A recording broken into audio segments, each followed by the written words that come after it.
Good morning, everybody. I'd like to welcome a few folks. First of all, our police chief, Lawrence Weathers, our U.S. Attorney, Rob Duncan, Commonwealth Attorney, Lou Anna Redcorn, Sheriff Kathy Witt, from the Fayette County Attorney's Office, John Hain and Heather Maddox, and Fayette County Schools Police Chief Martin Schaefer. I also want to recognize and thank for being here Councilmember Bill Farmer and Councilmember Jennifer Reynolds, and appreciate your attendance this morning. Since April 21st, our city has lost 6 teenagers to gun violence. A teenager was shot yesterday and even now is struggling for his life. My heart goes out to him and his family and to the families of every victim of these senseless crimes. At best, these losses are disturbing. They're unacceptable. And all of our citizens should be concerned and agitated for solutions. Today, I issue a call to action. Lexington, even in these challenging times, we must unite to help our children. All of these representatives you see up here from our criminal justice community and many others have been fighting to stop youth violence for years, since long before coronavirus struck us. I don't want to oversimplify a complex issue, but like everything else, COVID-19 has made it more difficult, more complicated to address the issues our young people and their families are facing. In a pandemic, young people are much more isolated. Jobs are harder to find.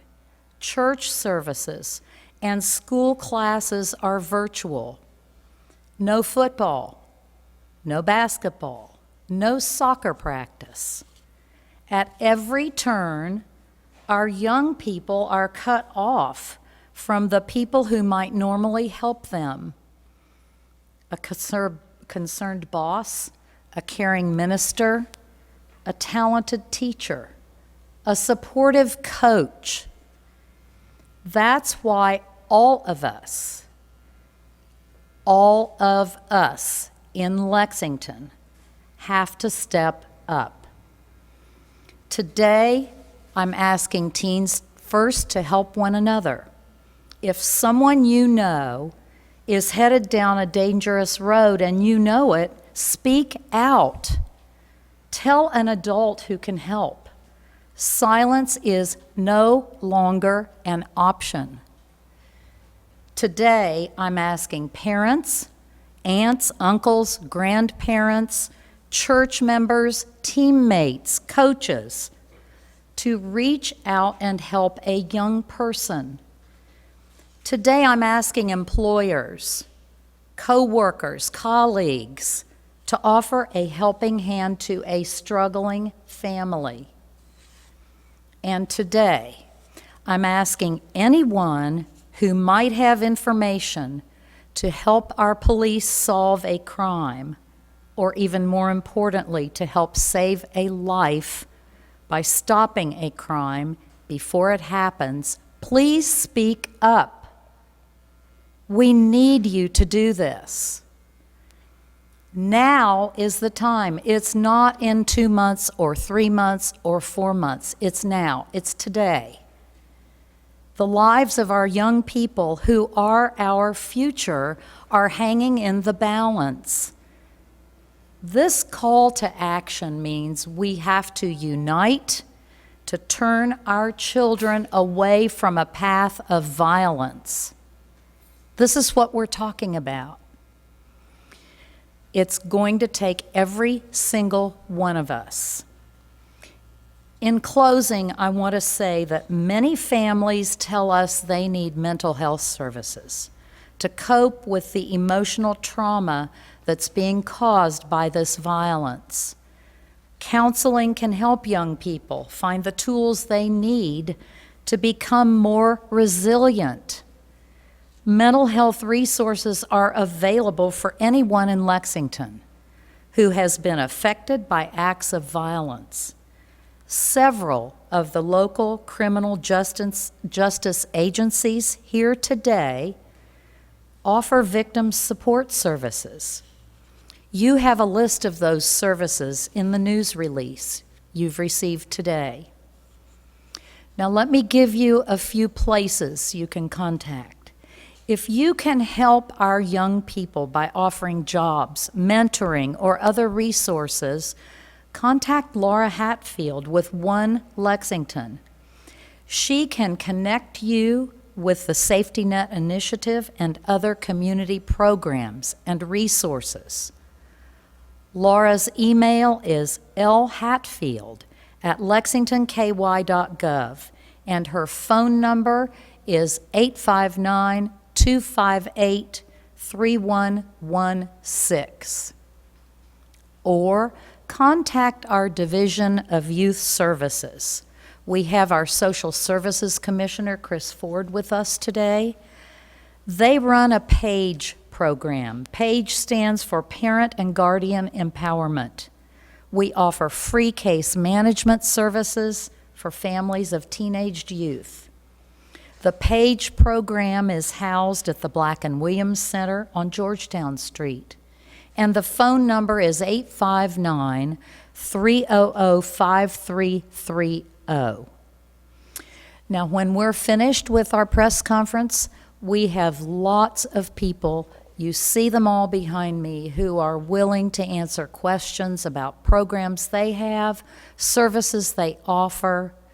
But first, I want to call upon our police chief to offer his insights and to provide any updates he may have. Chief Weathers, welcome to the podium.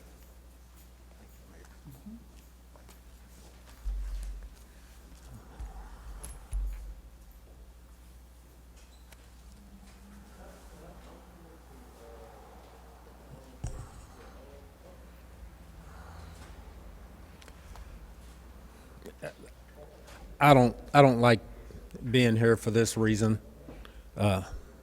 especially when it involves young people. These past few weeks I've been in contact with many other community members, discussing our city and talking about our youth, and everyone agrees that we are in difficult times. But we also agree that this is not the time to give up. What we need to do is we need to step up. And as the mayor said, no matter who you are, if you are anybody who has contact with our youth, it's time to own up to our community responsibilities to help our young people. We need to help them to get to a better future, because some of the ones we talk to don't think they have one. And it's up to us to show them that they do, to let them know that they do. Not only do we have to step up, we have to show up. We have to be there for them. We need to put that responsibility into action. We need to be there before, we need to be there during, and we need to be there after. Mentoring, teaching, directing, and leading can make a difference. And the difference we're looking for here, and make no mistake, is life or death. I'm not just a police chief. I'm a husband. I'm a father. I'm a brother. I'm an uncle. I'm a cousin. I'm a neighbor. And when I'm talking to the community, I hear people say stuff like, well, it starts at home. And I hear people say things like it takes a village. Well, I think our village is our home. And our village must be in our home. We need to be able to go to our neighbors, our churches, our schools, our elected officials, our city officials, our librarians, our business owners, our grocery store clerks, our restaurant workers. We need to be able to access our entire community family, not only just to ask for help, but to ask for resources, the needed resources to ensure a positive upbringing for our youth. Being there means we can't just talk. We have to listen. And listening is an honorable trait. Our youth are telling us something. To me, they're telling me that they're looking for direction. They are struggling and they are hurting. We need to honor them by listening to them and helping them and teaching them to travel the path that's right for them. Not just talking to them and telling them about our path, because our path may not be the right path for them.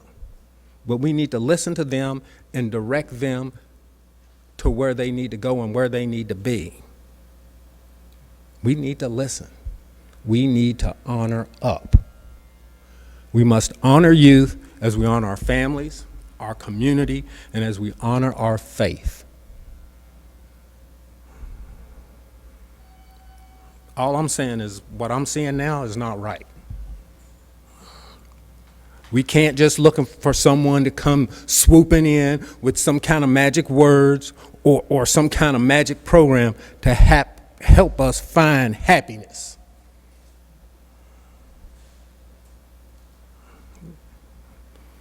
I believe we have everything right here in our own community.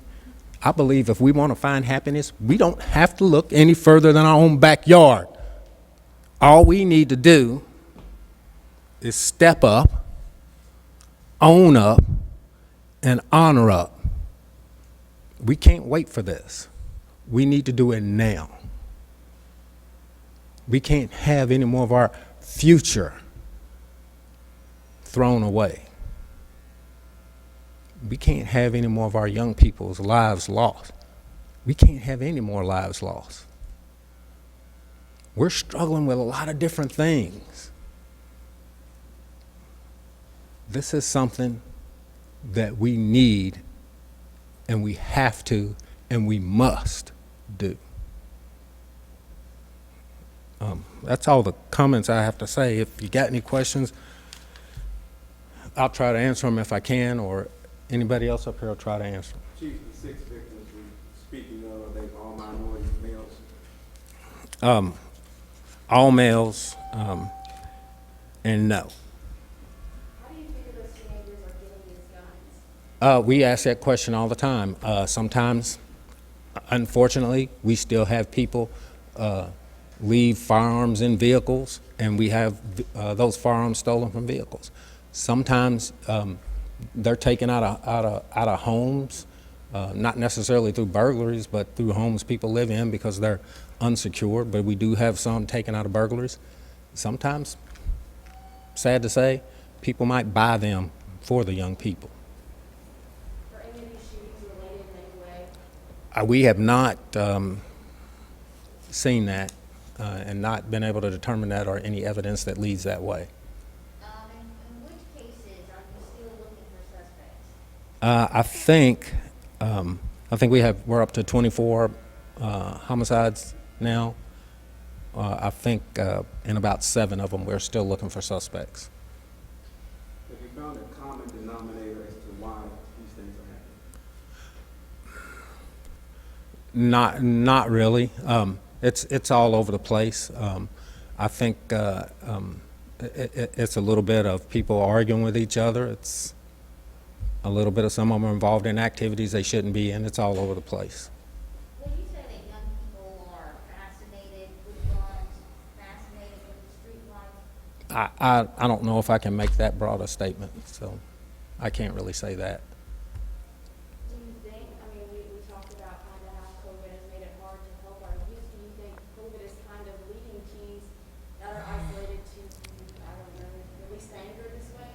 I don't know if I want to blame it totally on COVID, but one thing it has done is, we do a lot of outreach through our police activities league, through our safety net, and a lot of that involves making contact with people. Certainly, the pandemic has limited that. With that being said, like I said, other people need to step up. Other resources need to step up. Other ideas need to come in to help offset that, and that's what we're looking for. Do you think the situation will be worse because the school situation, kids are learning at home, things like that? Well, I'm hoping the situation doesn't get worse. One of the things that we miss when we aren't able to meet with people or make that contact is the communication. That's what I'm hoping for. I'm hoping for better communication. We talk all the time with our partners in the school system. So with the school curriculum being done online, they've got a line of communication there, and maybe they can get out through that system that kids that are struggling or having problems, or young people that know of anybody else that's having problems, maybe they can use that venue to maybe communicate with the schools, and then some of that can come to us so we can offset some of that. And the shootings involving young people, have there been any connection to gang activity and or drug activity? We're not really seeing that.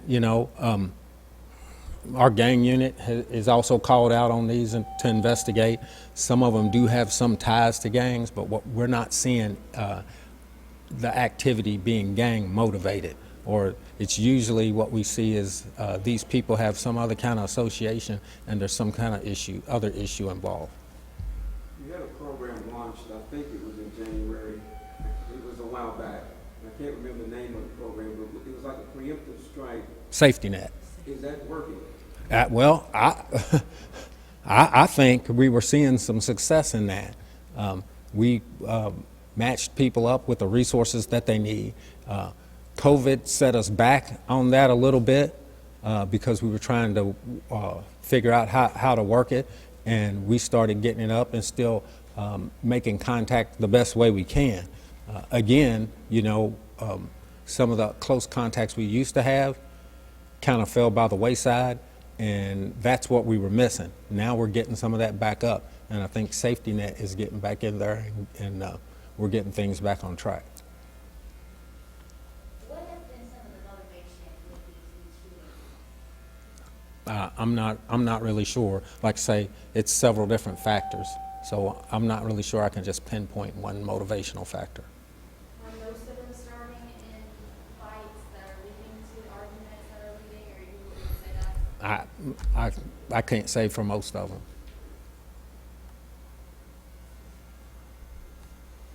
I have a question for the mayor. Sure.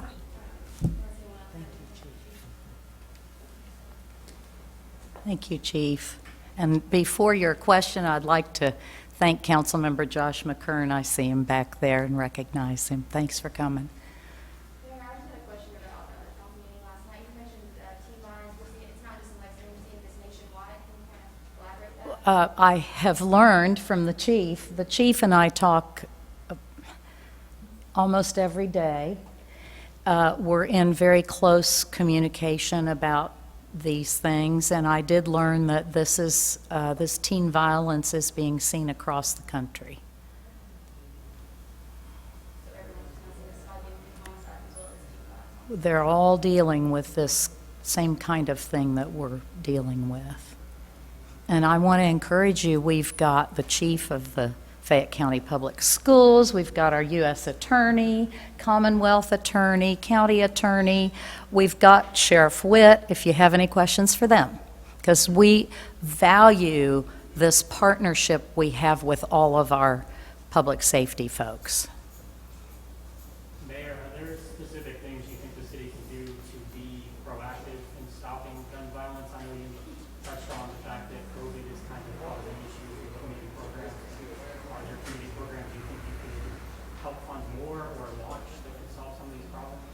Well, the chief talked about our new initiative with Safety Net. I'm a huge believer in that because what it does is it takes a team of people representing social services, faith community, street outreach, police, and they go directly to talk with families who've had violence in their home or with one of their family members. And the whole point of this is to turn our youth away from the path of violence. You know, we all have choices in life, and there comes a point where something is more appealing to a youth than something else.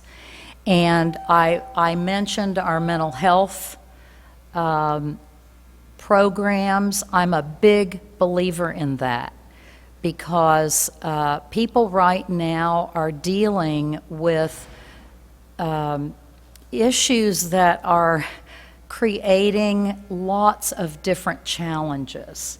And many people need mental health counseling programs and that sort of thing to get through this. And if you're a family who's had a teenager shot and killed, think about what kind of a layer that puts on you as a family.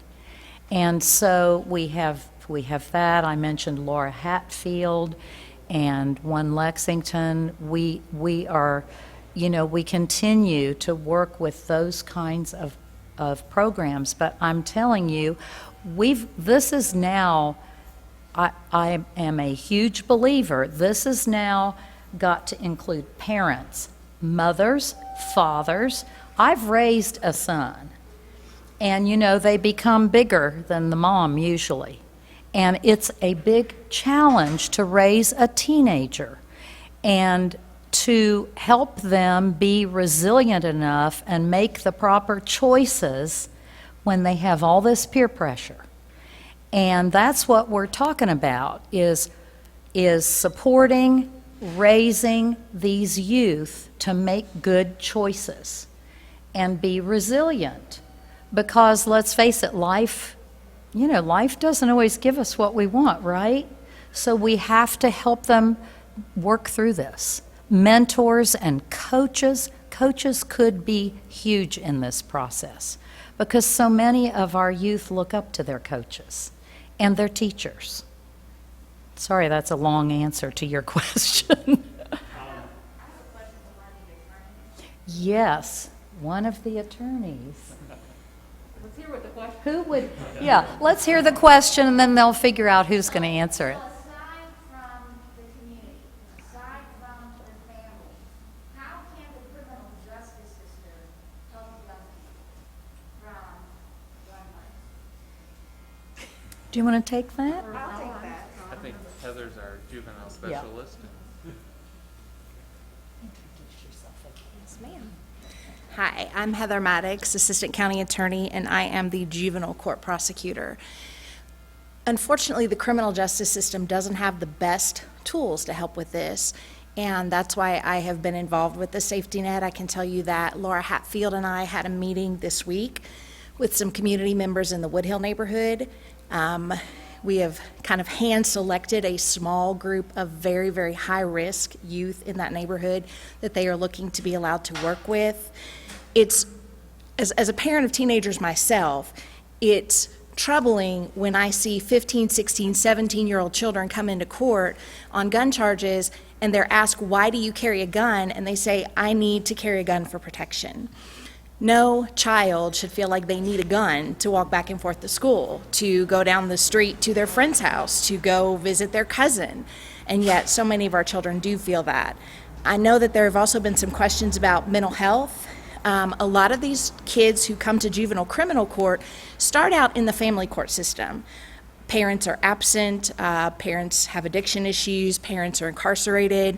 They have experienced extremely adverse experiences as children, and a lot of times there's a big trauma history that goes with that.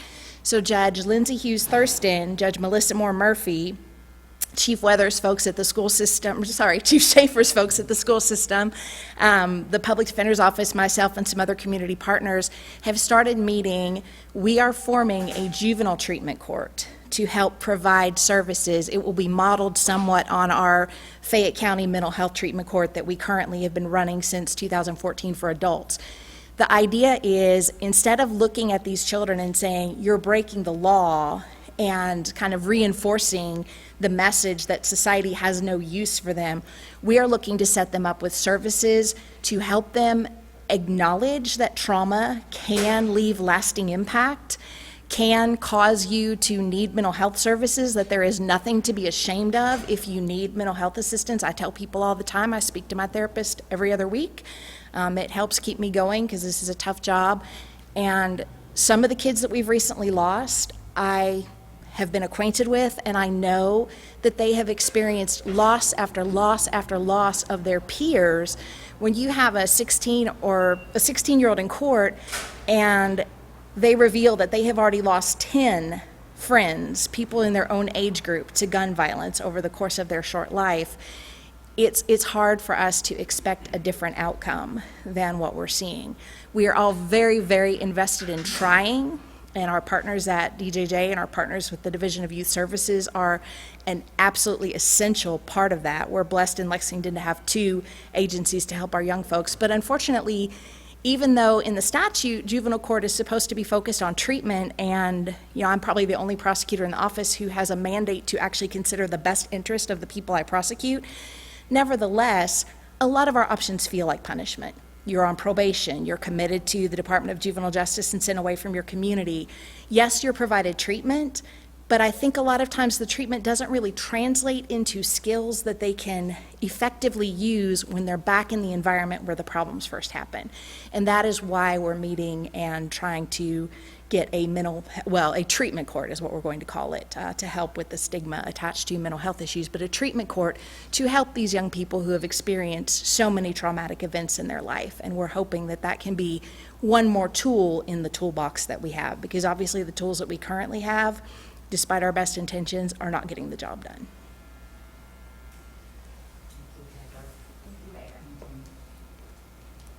Thank you, Heather. Councilmember Maloney, I see you back there. Thank you for coming. Other questions for any of us? I have one more question. Anyone with the schools can just answer. Okay, that would be Chief Schaefer. Come on up, Chief. But obviously now that school's back in session, what are you all offering resource-wise for kids that are back? I know we've talked about, she just talked about many other resources outside of school, but just for the wraparound services and everything like that. I know some things are limited because of COVID. Yeah, that's a good question. As many of you are aware, Fayette County Public Schools has increased the number of mental health specialists that we have in the district, as well as guidance counselors, school counselors, and psychologists. And so with the new 2DL, or the distance learning, we've tried to incorporate those assets as well, and to try to, close the gap or bridge the difference in being in person as opposed to being at home. So as those gaps are identified, or there's problems that come up, then we will move resources as needed to address those problems.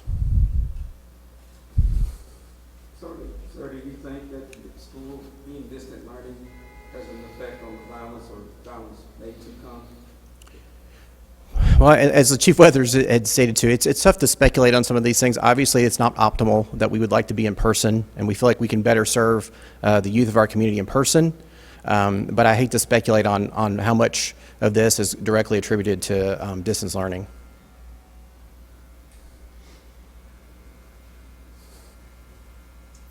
Thank you.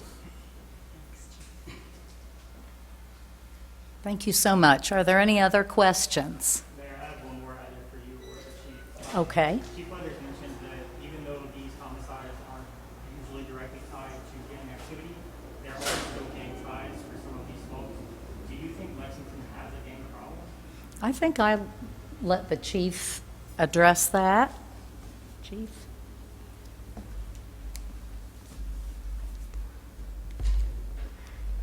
For several years, we've had a gang unit. As far as having a gang problem, if you're asking me from a police standpoint, if you have gangs here, yes, you have a problem. So we don't deny that, and we're not going to shrink away from that, but we do try to stay on top of it. The best thing I can tell you is that what we traditionally think of gangs is not what we have anymore. But then the worst side of that is it makes it difficult to track some of the things that are happening. But we adapt and adjust our investigative techniques to try to overcome that. I guess as a follow-up, you mentioned some of the ways that teens are getting guns. Are there proactive ways you can stop that, or are there recommendations that you have for people in the community to stop children from getting guns? We work very closely with all the gun dealers here. We constantly check on them. They constantly report to us about things. Plus, we have a partnership with alcohol, tobaccos, and firearms, and they follow up on stuff. And then things that we get that maybe cross over county line or state line, we turn over to them. So we are very active in trying to prevent that. And we have our campaign about locking your cars and removing valuables. Please take your firearms out of your cars. Those are some of the best things that we can do. And if you have guns at home, lock them up.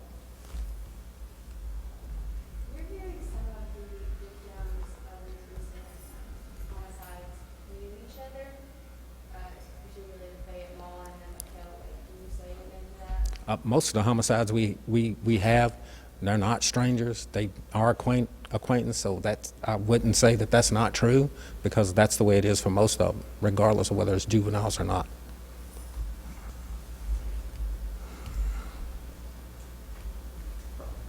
Anything else? Thank you. All right. Thanks, Chief. Thank you all so much. We appreciate it. Thank you all very much.